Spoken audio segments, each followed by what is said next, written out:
What's up, everybody? Man, I've been trying to go live. I'm trying to go live on my computer, but I'm having all kind of technical difficulties. Like, I don't know. I gotta do something. I gotta go back to the settings or fix something or something like that. I don't know, but I was trying to fix it. Couldn't get it, so I had to figure that out. But just wanted to say, really trying to wait till some people get in here. I'm gonna give it a few minutes, but can't give it too many minutes because it's that time to go to work and get ready to go to work. So I'll see if anybody hop on. This is kind of like impromptu. It's nothing that I had planned.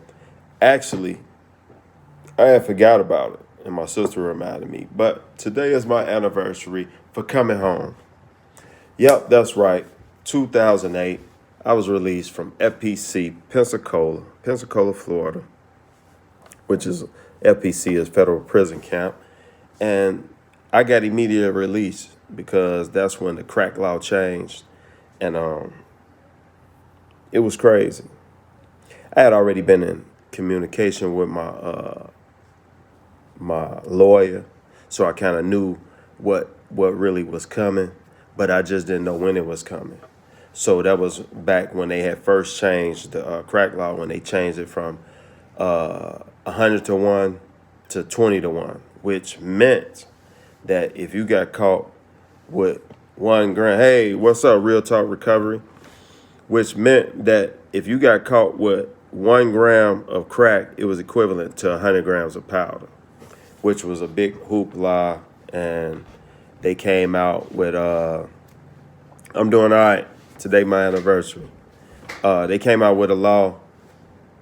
So basically, and I think it got enacted in 1987, I believe. Don't correct me on that. Don't. Thanks. I think it was 1987, if I'm not mistaken. But anyway, so they came out with the crack law in 87. It was mainly affecting black and brown people, who was some of the major people that was involved, you know what I'm saying? The people that was involved with crack, or really it was rock cocaine, because crack cocaine and rock cocaine is technically two different drugs. But anyway, so they changed it to from 101 to 21, which means they brought it down to 20 grams. 1 gram of crack was equal to 20 grams of powder cocaine. So in a nutshell, that meant that whatever you got caught with, it was equal to, dang, make me feel old. But they were saying that it's equal to 100 times the amount. And then they changed it to 20 times the amount. So when that got enacted, they was, it was for a while, it was like talk all through the prison. It was a lot of talk on the street too, because it was going to affect something like 25,000 people or 20,000 people that had got locked up. So with that being said, the world, society, a lot of people that watch these channels for information, a lot of people was under the impression that like they was just going to open the floodgates and let people out of prison. Like, all these criminals was just going to start hitting the streets, kind of like in Scarface when Castro let all the prisoners out of the prison and sent them to America. That's kind of like what the people was thinking. But what they wasn't understanding was a lot of people that's locked up for drugs are locked up under nonviolent cases. So what the government does, what the feds do, the amount of drugs is equivalent to violence. So if you get caught with a whole bunch of drugs, they got you under a violent crime. So you do a lot of time like you really did a violent crime. And it's crazy as it may seem, that's just how it is. So, I was a first time offender. I got caught with 1,213 grams of hard cocaine. We're not gonna say crack, but I got caught with 1,213 grams hard. So with that being said, that's why I got the time I did for a first time offender, which is a drug possession. Not like I got caught in a cell, not like I got caught, in a shootout with the police.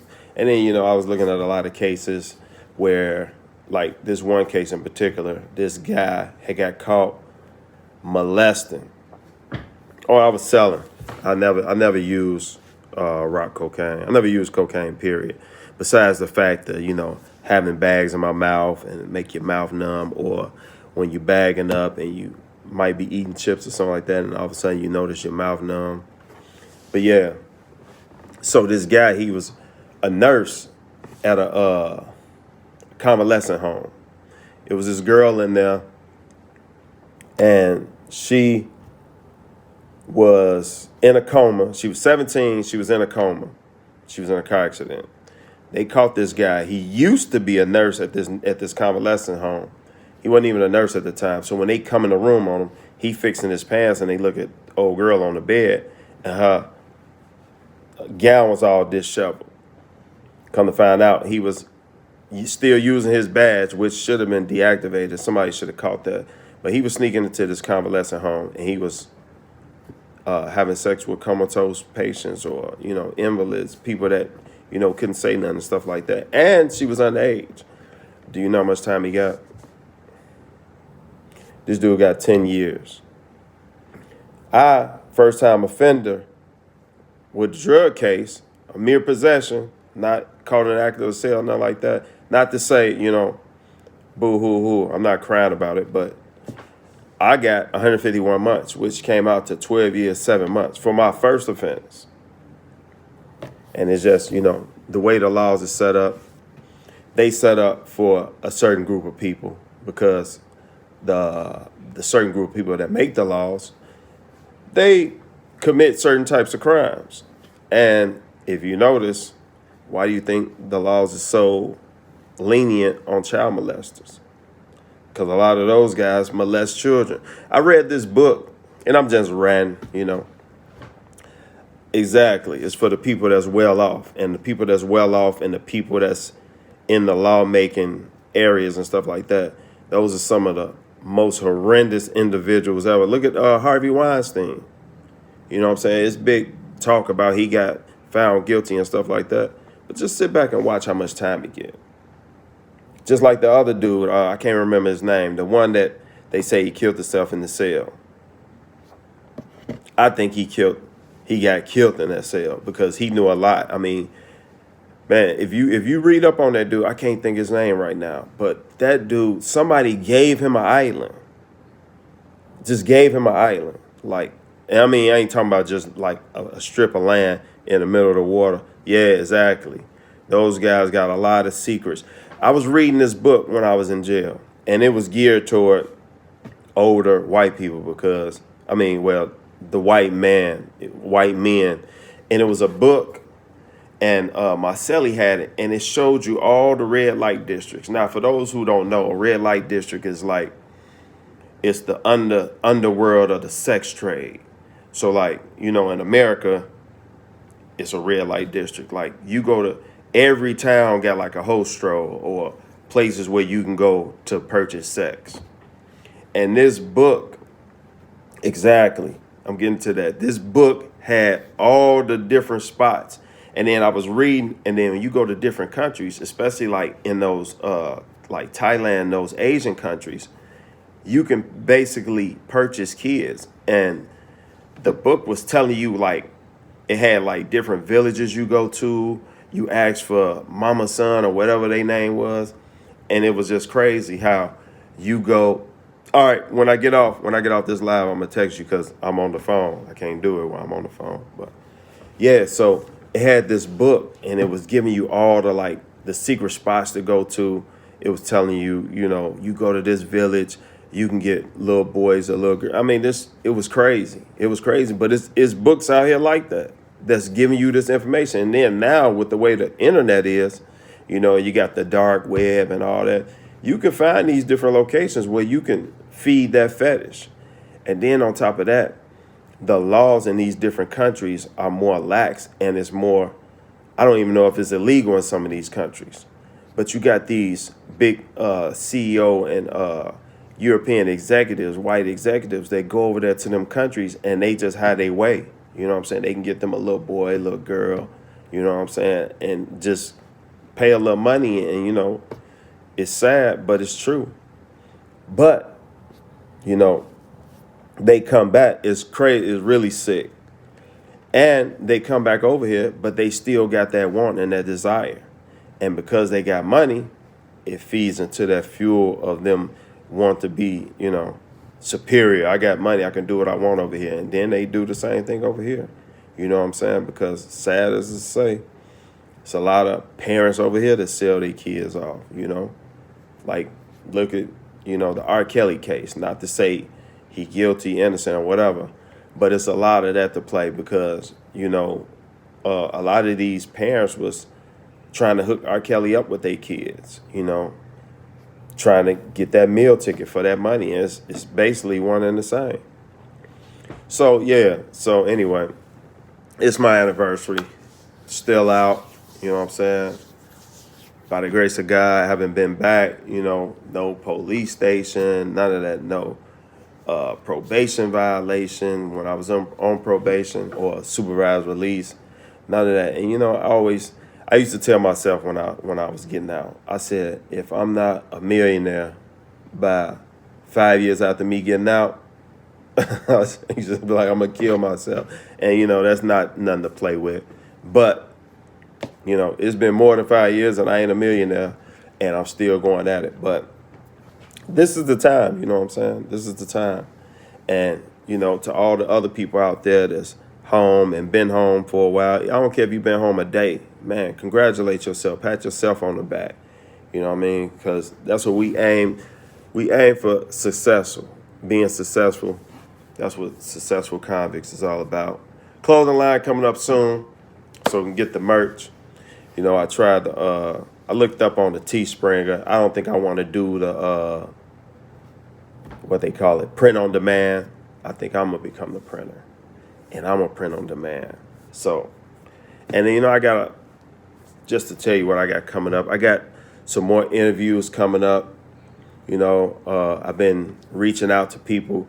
I did an interview with Big Lance off the yard. Big shout out to Big Lance off the yard. Check him out if y'all ain't checked him out. Subscribe, like, and comment on his videos as well. And that was a big move for me, And I like that because Big Lance off the yard is one of the channels that I watch. I watch it every day. And, and it's crazy because a lot of the topics he talk about is like, dang, I was going to talk about that topic. So, like I told him, great minds think alike. So also in the works for him as well, a lot of interviews because I'm shooting a lot of people his way too so that they can get on his channel and get an interview as well as get an interview for my channel. Like I said before, I don't see why it's a beef thing. You know what I'm saying? It's not like you paying for YouTube. So it's not like I want you to buy my album and you don't buy his album. It's like, I want you to watch my channel. I want you to watch his channel. You know what I'm saying? If we both did an interview, we're not going to ask the same questions. We're not going to, we think alike, but we're not, we don't share the same brain. I'm pretty sure you'll get just as much out of his interview, just as much out of my interview, and just as much out of anybody else's interview. But make sure you check us out. And, I got to get ready for work and got to get ready for success. So thanks for tuning in. If you're not tuning in on the live, check out Real Talk Recovery too. Another great channel, talks about recovery. Recovery ain't all about drugs. I want y'all to know that too. Because a lot of people think, man, I ain't on drugs. Why should I look at this? It ain't all about drugs. It's about recovery. Recovery can be if you run down the block, you catch your breath, you're recovering. Recovery. You know what I'm saying? You got to pay attention to the words. Don't be so quick to assume in life. And that's what's wrong with us now. A lot of times we assume. And that's why these channels are becoming so popular because people are assuming what prison is like just from off, Hollywood, so far from that. But yeah, it was something else I wanted to touch. Oh yeah, let me tell y'all this right quick because as I'm reaching out to people to try to do these interviews, a lot of people are actually telling me that they're not successful, which is crazy because if I'm talking to you and I'm not accepting your collect call, then you successful. You don't gotta be a great big business owner. You don't even gotta have a job. You don't even gotta have a home. But not being in prison makes you a success. Success is coming. You know what I'm saying? If your thing of success is having a home and you homeless, but you homeless on the street, you're successful. But your success is coming. Keep succeeding and you'll get greater things in life. You know what I'm saying? You don't got to be the owner of a Fortune 500 company or even work for a Fortune 500 company. You don't got to have a Maserati in your parking space or your driveway or whatever. You don't even got to have a car. Man, being successful is staying out of prison. Flat out. That's my definition. If you got a definition, leave a comment and let me know your definition. But I just want people to know, man, especially the people that I'm reaching out to, man, like, hey, I think your success would be a great interview. You know what I'm saying? Just letting other people know that they can succeed too. And, I'm tired of getting this. I don't feel like I'm successful. I don't feel like I'm a success yet. You was a success when you walked out. Only thing you failed is when you walk back in. So on that note, y'all have a great night. Be blessed and be successful.